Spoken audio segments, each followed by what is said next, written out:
Mixing my supplements for the week. I got these spice glasses, which are for free because I already had these spices. What I do now is I do them once a week, usually. I still have two left, but I figured I might do them already right now. So what I first of all do is I take the daily dose of electrolytes. Now there might be a downside to taking all the electrolytes at once, which is sometimes I still get cramps in the evening, for example. And also if I do sauna or if I do a lot of sweating, then the problem is that afterwards I still might need additional electrolytes, which I then take additionally. So what is recommended on here is 2 capsules, and this is the thing I am using. So in case you're interested in the dosages, these are the dosages. We have potassium 500 milligrams, chloride, and these are for 2 tablets, the daily dose. Chloride 700 milligrams, calcium, magnesium 1.5, sodium 200 milligrams. Now, if I don't take these additionally to the multivitamin and mineral, I seem to get cramps. I then sometimes wake up in the morning or at night and have very hard cramps. Sometimes, or I had a few instances where I had cramps that lasted for, I had a cramp in a calf that lasted for, I think, a minute, and then it slowly faded out in the next 15 minutes, and then I had quite a muscle ache in the days after. So I began to take electrolytes again in a fashion that is not just on demand kind of, but instead in with these capsules. So this is turmeric. It's 500 milligrams of curcuma, and I'm not exactly sure what the dosage would be because it says effective dose and it says something else. So we have curcuma extract, which is 500 milligrams, of which curcumin is 475. Now, Inside Tracker, which I did a blood test with, or I rather uploaded my results to, told me to take about 500 milligrams of curcumin. I already took these capsules before, and so this is turmeric. The reason I take it is not so much for supposed longevity benefits, but mostly for the case, not for the case, but mostly such that I think suppresses. This would be the easiest mechanism I could think of. Nonetheless, I probably am pretty much wrong about this. Nonetheless, the effect is happening, even if it is just a placebo. I am using this placebo. And so the effect is the following. I usually have pollen allergy, and in winter I also often have a running nose. If I take turmeric, and I did this experiment of taking not turmeric and taking turmeric a couple of times. I also in the meanwhile, or in the early stages, took turmeric as a powder. So you can get the turmeric spice at the grocery store. But what I found is it is quite hard to dose, and I also don't want the turmeric. I don't want to eat the turmeric. So if I don't want to eat it, I need a capsule. And so these are the capsules I found by this company, which then means that I cannot really control the dosage. I would, I think, experiment with half the dose or maybe a fourth of the dose and see what the effects were. But this only sells on this dose, so I'm taking it. Now, there might be a couple of other effects if one takes turmeric. So what I've heard is that it suppresses DHT. In terms of now extending basically my hair, my rather juvenile hairline still, because it already began to kind of degrade, this now would, so turmeric seemingly suppresses DHT. The DHT receptors in the hair seem to be responsible. So the DHT receptors in the hair cause the hair over time kind of to fall out. Not necessarily the receptors, but if I now have less DHT circulating, then there might be less fallout of hair, basically, at least in the next couple of years. And so that's also a mechanism. But DHT is also quite important as a male hormone. So DHT is part of basically the testosterone system, one could say. It's also called testosterone, dihydrotestosterone, which, if I take turmeric, I seem to have less of an edge in terms of working out. And this obviously is a big downside. It's like I take creatine, for example, to it might also be that there is a cognitive downside to it as well. But nonetheless, I can breathe. I can breathe at night. I can tape my mouth at night, which I usually do, and still breathe. And if I don't take turmeric, then I cannot. And especially in summer also, it's quite convenient to have maybe 50% or something less energy. Now, these are ridiculous claims. Of course, this is only an N of 1. And I'm only recording this also for myself for the future to explain this kind of to myself.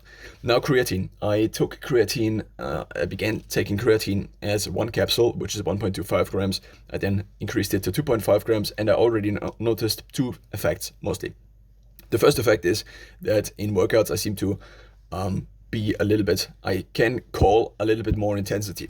The second effect, and I also seem to be a little bit stronger. I actually hit PR after PR after I began taking creatine, after I seemingly at least plateaued for a couple of years. Not so much that this actually was the case, but often there are phases, weeks, months, where I don't make any progress, and taking creatine was not such one. So now I began to take the 1.25 milligrams. The reason I got initially these capsules, which are not made by this company, but by another, I just am using the bottle, is because I can dose the creatine. I can say, okay, on 1.25 grams, I'm like this. On 2.5 grams, I'm like this. And what I initially wanted to take is the 5 grams, which would be 4 capsules. 4 capsules is also an even number, so I quite like it. Now, if I want to increase the dose to 10 grams, which I currently am taking, then it's 10 grams. Now, there's the first effect I already described. The second effect seems to be that there is, at least for me, after I take creatine, I experience basically a cognitive focused phase a little bit. Now this effect is not so pronounced, but it is definitely, I think, for me at least there. So I also took a creatine basically when I wanted to study. But then it also has a very slight alertness inducing effect, because if I can think about things more, then I think about these things more. And if I then have a scheduled nap or something like this, then it might prevent me from sleeping and then eventually lead to kind of a bigger crash. Now, I took creatine in powder form mostly because it is cheaper. So 1 kilogram, I think, of these cost around 30 euros, whereas 1 kilogram of powder costs around 22 euros, at least from the supplier I get it from. Now, or just from the shop, it's not a supplier and not a company. I just use often the word. Now, the problem is if I take creatine in a powdered form, that I constantly have to mix it into my water supply, which I did because it seemed to be the most effective way to constantly take creatine. Now, there is also this effect that if you take creatine, then it draws the water. So it also draws water into muscles, and this makes also kind of partially this creatine look, which I already described once in a post. It's kind of like, what if I worked out for 2 or 3 years additionally to what I'm currently am, and I had a physique that is like 2 years advanced, and of course I'm now working out for multiple years, 1.5 decades almost.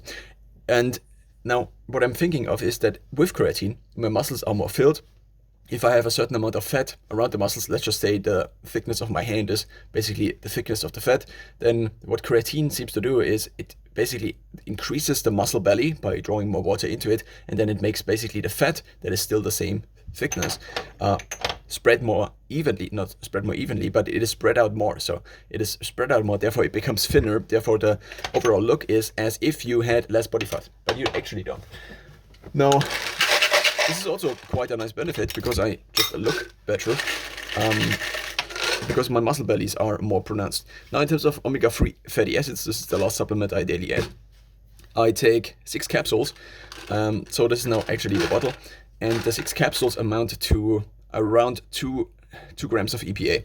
So Andrew Huberman, at least in the past, recommended 2 grams of EPA. Now, of course, it also depends on the ratio between EPA and DHA, but if I take this, I also don't notice any effect. There seem to be some long-term effects, also cognitive effects. I think Rhonda Patrick once described the effect of not having adequate omega-3 levels, which is not clear if you can actually then improve them to normal adequate levels with supplementation. And also I don't have these levels checked, which is kind of ridiculous that I'm taking all of these supplements and they also cost a lot, but I actually have almost no way apart from anecdotal evidence to see whether they actually work, which is kind of ridiculous. But at the same time, trying to now additionally take blood tests, which one, I think for omega-3 fatty acids, I think Andy Galpin recently talked about this in one of his latest podcast episodes.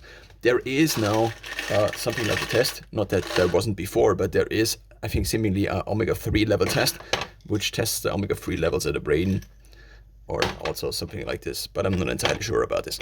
So now these are all the supplements I am taking basically on a daily basis. I found that if I have these glasses, then I can just put them into my mouth like this.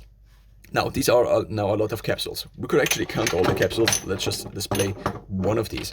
Also, the Spice glasses had these labels, and I still couldn't get rid of all of them. It takes a little bit of time. Usually I put a cloth around this, and then the glue eventually dissipates. I think is the proper word. So now let's take a look at how many capsules these are. 1, 2, 3, 4. This is the multivitamin, by the way, which I didn't mention. So this is the multivitamin. It also comes basically with minerals. I wanted specifically a multivitamin and mineral. Previously I had a vegan version, which also contained a little bit of turmeric. This is not the bottle, but it is at least this thing.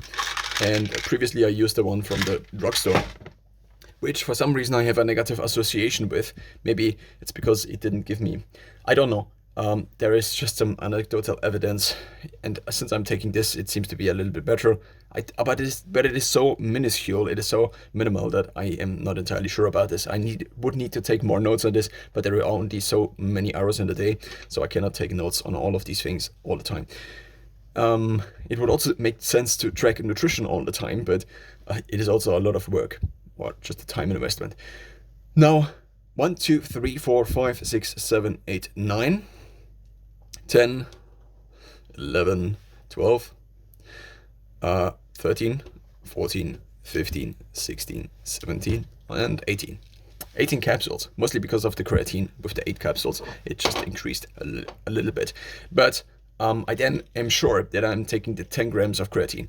I therefore standardize the variable such that if I now reduce to 5 grams, I can notice an effect. But if I previously, so I have a big water bottle and I did mix basically a scoop of creatine, which is 3.3 grams, into every bottle of water. And for the UK friends, this might be a bottle of water. Then this is a scoop, and this is the scoop also that comes with it. It is just that I also take the spice with it, which is the reason it is a little bit yellowish.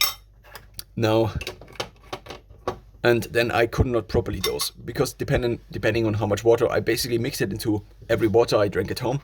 And I mixed basically 2 liters of water with each 3.3 grams of creatine, sometimes even 6.6 grams.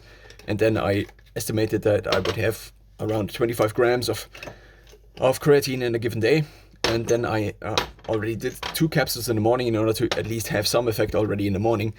Now I usually, so to finish the creatine, now there is also 1 cap missing, which I might still have to search.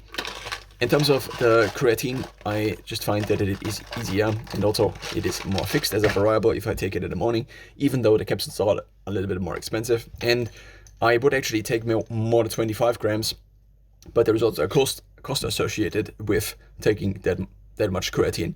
And by halving the dose, I am taking kind of less of it. Now, if I take it during the day all the time, then there might be a potential downside to this, which is that hydration is maybe not on an optimal level. Whereas if I take it in the morning, then my body has kind of time to draw as much water in, also usually salted in my case, as much water in as it needs to basically use the creatine to draw water into the muscle. And so I can drink also most of my water maybe in the morning, maybe also additionally allowed by the creatine. And thus I already kind of get hydrated quite well in the morning usually.